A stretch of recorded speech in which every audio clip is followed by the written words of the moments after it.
All right, this is number 42, which is over the Fundamental Theorem of Calculus Part 1 on lesson 5.4. And here's the problem. You're supposed to find dy dx. So that's going to, dy dx is the rate of change of y with respect to x. And y is represented by this integral. Remember, an integral is an area under a curve, or between a curve and an x-axis usually, or a horizontal axis. So in this curve, let's say we have the t squared function here, and we have a lower bound of sine of x. So let's think of this lower bound as sine of x, and our upper bound of cosine of x.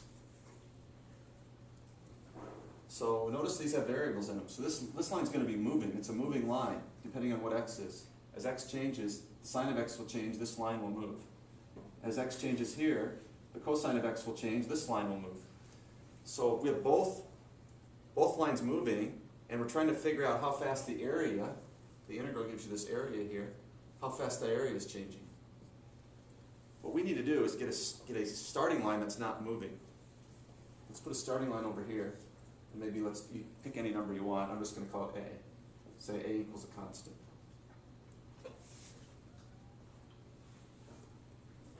Okay, I'm going to rewrite this integral so that I have a starting line of a. So what I'm going to say is that the integral from sine, let's start with this. Let's do the integral from a to cosine of x, t squared dt. So that would give you this total area here, right? What I'm trying to write an expression for is the shaded area. So what would I have to subtract off now, off this total area, to get just the shaded area?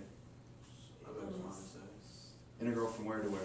A to sine of x. A to sine of x, right? So I'm going to subtract off the integral from a to sine of x, t squared dt. So these two expressions, this expression up top and this one down here, are equal. Okay?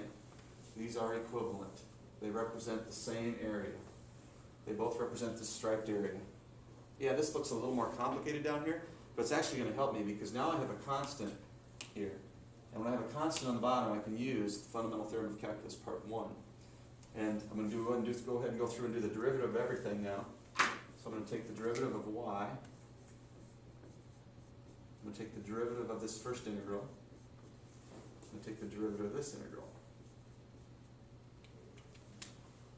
So then my answer is going to be dy over dx equals this derivative and this integral. They're inverse operations. They're going to cancel. I'm going to let t equal what in this problem? Cosine of x. T is going to equal the cosine of x, right? So t equals the cosine of x. So I'm going to have, instead of t squared, I'm going to have cosine of x squared. And what will I substitute in for dt? Right, the derivative of cosine. In this case, dt would be, derivative of cosine would be negative sine of x.